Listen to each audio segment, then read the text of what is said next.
नमस्कार, आप सभी का हार्दिक स्वागत है एक बार फिर से मेरे इस YouTube channel sky music education पर।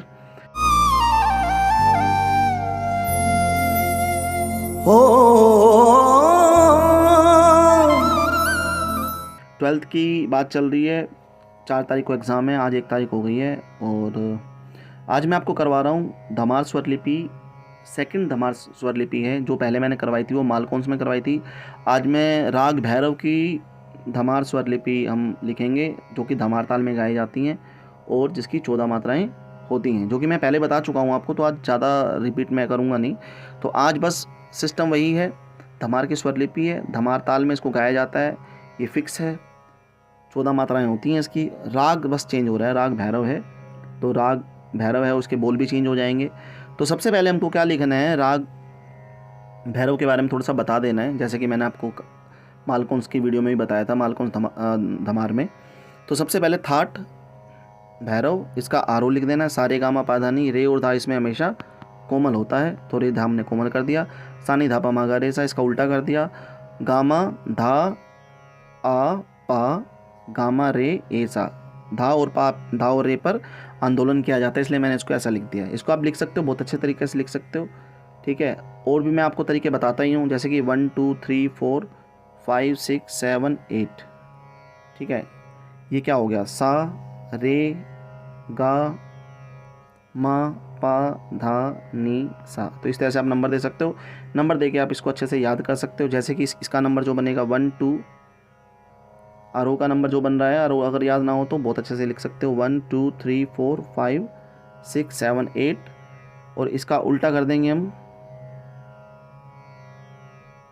उल्टा करेंगे तो 8 7 6 5 4 3 2 1। पकड़ की बात कर लेते हैं भैया, तो 3 4 6 एस, ठीक है, और फिर 5, उसके बाद 3 4 2 एक एस अवग्रह और 1, ये हमारा पकड़ आ गया। अब हम आगे चलते हैं।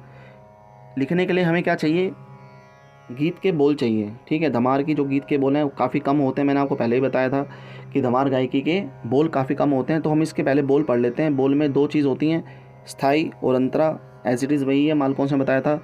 तो इसके जो स्थाई के बोल हैं वो हैं फागुन मास मंदर डफ बाजत। फागुन मास मंदर, फागुन का वैसे ही मेला चल रहा है और महीना चल रहा है, तो मैं आपको बता देता हूँ फागुन मास के बारे में। फागुन मास मंदिर डफ बाजा, मंदिर में फागुन मास के अंदर मतलब डफ बज रहा है। डोलत राधिका संग श्याम, ठीक है, डोलत राधिका संग श्याम। अंतरा पढ़ेंगे, सकल ब्रज वनिताएं मिलकर, सकल ब्रिज वनिताएं मिलकर घेर राखे श्याम। सभी गोपियां जो हैं वो मिल करके वो शाम को घेर के रखे हुई हैं। तो ये इस तरह से इनके बोल हैं, एक बार और पढ़ लेते हैं फिर से जल्दी से। फागुन मास मंदर ढफ बाजा, डोलत राधिका श्याम संग श्याम, सकल ब्रज वनिताएं मिलकर घेर राखे श्याम, ठीक है। इसको लिखने का तरीका मैं आपको पहले बता चुका हूँ, बहुत अच्छे से तरीका है इसका, देख लो। 14 मात्राएँ हैं जी, मात्रा 14 हैं, ठीक है। इसके 3 विभाग मैंने आपको बताए थे, पहले में 5, देन 2 3 एंड 4, ठीक है। पहली पर सम पहली ताली, छठी पे दूसरी ताली, तीसरी ताली 11वीं पर और 8वीं पर खाली। इस तरह से आपको लिखना है और आगे चलना है। आगे चलने के बाद हम क्या करेंगे, सबसे पहले हम स्थाई के शब्द लिखने वाले हैं, ठीक है। तो ये जो मोस्टली मैंने पहली मात्रा से स्टार्ट की थी, जो लास्ट टाइम जो आपकी मालकोंस जो धमार स्वर लिपि थी वो पहली मात्रा स्टार्ट थी, लेकिन ये जो स्टार्ट है ये 11वीं मात्रा से स्टार्ट है। तो हम इसको पढ़ेंगे, फागुन मास मंदर डफ बाजत, डोलत राधिका संग श्याम। तो हमको सबसे पहले अवग्रह याद कर लेने, तो यहाँ से स्टार्ट हो रहा है 11 मात्रा से, तो अवग्रह इसके देख लो, यहाँ से अवग्रह आएगा तो एक तो 12 पर आएगा, फिर दूसरा ही 12 पर आएगा, उसके बाद फिर एक 2 पर आएगा और एक 5 पर आएगा और एक 9 पर आएगा, ठीक है जी। 5 अवग्रह हैं, 12 देन 12 सेकेंड लाइन में, देन 2 देन 5 और देन 9। ये अवग्रह, जब ये अवग्रह लग जाएंगे तो इनके अलावा ये जगहें सब खाली होंगी। एक एक अक्षर उठा करके यहाँ पर आपने रख देना है। फागुन मास मंदर, ढफ बाजत डोलत, राधिका संग श्याम। चलो जी, ये 11वीं मात्रा से स्टार्ट होकर के 10वीं मात्रा तक जाएगा, दूसरी लाइन में जा करके ख़त्म हो जाएगा कुल। ठीक है जी, नेक्स्ट चलते हैं। अंतरा बहुत ही सिंपल है, बिल्कुल सोबर है, बिल्कुल सिंपल है। जो पहली मात्रा से स्टार्ट हो रहा है तो यहाँ पर भी हम ध्यान देंगे। एक तो हमें जो मिल रही हैं वो मिल रही हैं 9वीं मात्रा के ऊपर हमें एक अवग्रह मिल रहा है। देन दूसरी लाइन में हम आएंगे, दूसरी मात्रा पर अवग्रह है, 5वीं मात्रा पर अवग्रह है, 7वीं मात्रा पर अवग्रह है और 9वीं मात्रा पर अवग्रह है और लास्ट में 12वीं मात्रा पर अवग्रह है। तो अंतरे के अवग्रह को लिख लेने। पहली लाइन पर तो 9 पर है, ठीक है, और दूसरी लाइन में 2, 5, 7, 9 और 12 ये अवग्रह यहाँ पर है। जब अवग्रह यहाँ पर लग जाएंगे तो बाकी जगहें खाली हो जाएंगी और उसके बाद उठा करके अंतरे के शब्द लिख देने। सकल ब्रिज वनिताएं मिल कर घेरत घेर राखे श्याम फागुन। ये फागुन वही आ जाएगा वापस, क्योंकि यहाँ से स्थाई स्टार्ट हुआ था। हमें तो सिर्फ यहाँ तक का काम करना है, ठीक है, इसको फिर से रिपीट कर देना है। ठीक है जी, तो हमने ध्यान रखना है इस चीज़ का कि हमने क्या किया था। हमने किया था अवग्रह का, अवग्रह हमने लगाया 9 पर पहली लाइन में। उसके बाद हमने जो अवग्रह लगाया है 2 पर, 5 पर, 7 पर, 9 पर और 12 पर, ये अवग्रह लगाए हमने। इसके बाद लिखने के बाद हमें कुछ नहीं करना है, हमें नीचे आ जाना है। अब हम लिखेंगे इसके ऊपर के जो स्वर, जो यहाँ पर स्वर खाली थे, इन स्वरों को अब हमने भरना है।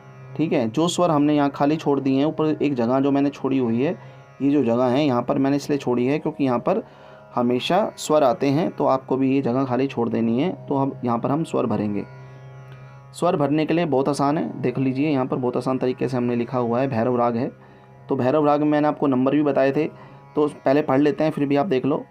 तो गामा पापा, फागुन से स्टार्ट हो रहा है, गामा पापा, धाधा, पा गामा, पामा, रे रेसा, धा डैश, नी सा, मंद सप्तक का नी है, रे डैश, सागा, मा पामा, रे डैश सा।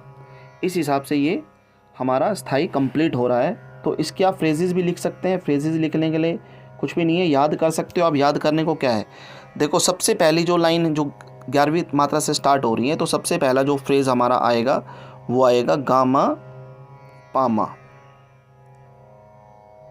गामा पामा हमारा पहला फ्रेज है। ठीक है, सेकंड जो आ रहा है इसको हम देखेंगे, सेकंड फ्रेज को हम इसको बोलते हैं, तो ये आएगा धा धा पा गामा। ठीक है, थर्ड जो है, थर्ड यहाँ लिख देता हूँ, थर्ड है पामा का। उसके बाद में ये फोर्थ वाला लिख देता हूँ, फोर्थ जो है यहाँ लिख देता हूँ, फोर्थ जो आएगा वो आएगा रे रे सा। ठीक है, ये फोर्थ आ गया। फिफ्थ ये है, तो फिफ्थ मैं यहाँ लिख देता हूँ, फिफ्थ में यहाँ लिख देता हूँ, धा डैश नी सा, ये फिफ्थ है। ये सिक्स्थ है, सिक्स्थ नंबर पे हम यहाँ लिख देते हैं रे सा गा मा। ये सेवन्थ है, पामा, ये 6 नंबर है। और लास्ट में आ गया 8 में हमको लिखना है रे डैश सा।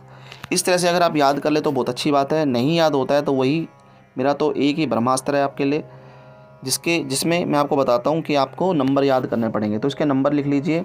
तो हमने नंबर दिए थे 1 2 3 4 5 6 7 8। ठीक है, और 9 भी दे सकते हो आप, 10 भी दे सकते हो। इसका नंबर कैसे होगा, देखो सा रे गा मा, गा शुद्ध है, मा पा धा नी सा तार सप्तक का, 9 पर रे है तार सप्तक का कोमल, और गा तार सप्तक का। ठीक है, और यहाँ पर भी आप देख सकते हो, यहाँ पर आप कुछ भी आप इसको नंबर दे सकते हो जो ये मंद सप्तक का नी है। जैसे कि मान लो आप इसको कुछ भी दे सकते हो, आप इसको आप नंबर दे दीजिए -7। क्लियर, -7 इसको नंबर दे दीजिए। अब हम इसके नंबर लिखने वाले हैं, आपको नंबर बताऊंगा, ये आप देख लो, मैंने आपको पहले ही बताया था। अब इसको लिखने का तरीका देख लो, बहुत आसान तरीका है। नंबर हम लिखेंगे, अब नंबर लिखते जाएंगे और आपको बताते जाएंगे। तो सबसे पहले आएगा 3 गा, तीसरे नंबर पर सा रे गा, ठीक है। फिर आता है माँ 4 पर, पा 5 पर, फिर 5 6 6 5 3 4 5 4 2 2 1 2 2 1। और ये भी मंद्र सप्तक का है, जो धा है ये मंद्र सप्तक का है यहाँ पर, तो धा इसको मंद्र सप्तक का कर लेना। इसके नीचे डॉट लगाने, जैसे ये नी लगा हुआ है इसके नीचे डॉट आएगा। तो ये जो 1 है, ये 1 के बाद हमने क्या करना है, जो धा है, धा का नंबर हमने बताया था भी 6 होता है, तो -6 कर देंगे क्योंकि मंद्र सप्तक का है। डैश करेंगे, -7 क्योंकि मंद्र सप्तक का नहीं है। देन 1, 1 के बाद 2, 2 के बाद डैश, डैश के बाद 1, 3 4 5 4 2 डैश 1।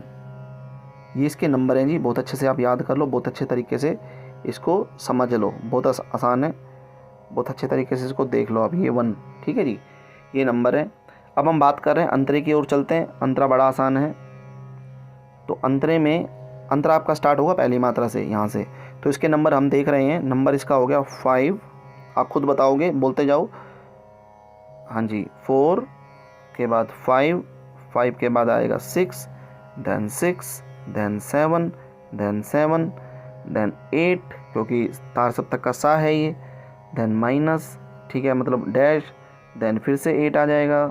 8 के बाद जी 10 आ जाएगा क्योंकि 9 जो हो गया वो रे कोमल तार सप्तक का। 10 के ऊपर मैंने आपको बताया था कि गा हो जाएगा। 10 के बाद 9 आ गया, 9 के बाद 8 आ गया, 8 के बाद फिर 8 आ गया, फिर 8 आ गया, फिर 6 आ गया, 5 आ गया, 4 5 3 4 2 2 और 1। ये वही है, देखो इसको और इसको सेम रखेंगे, ये नंबर वही है 3 4 5 और 5। तो इसको मत याद करो, तो ये तो यही वाला है, तो इसको याद मत करो, ये नंबर आप याद कर लो जी, कर लीजिए, ठीक है।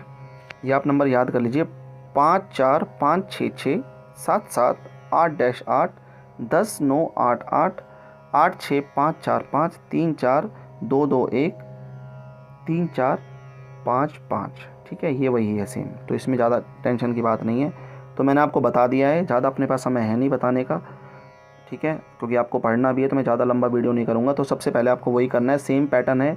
सबसे पहले हमें भैरव के बारे में थोड़ा बहुत उसको बता देना है कि भैरव का हमने बता दिया, यहाँ पर थाट आरोह अवरोह पकड़ बता दिया। ऊपर हमने हेडिंग डाल लेनी है, राग भैरव की धमार स्वरलिपि। अगर पूछता है तो, कोई भी पूछता है तो आप मालकौंस भी कर सकते हो, भैरव भी कर सकते हो।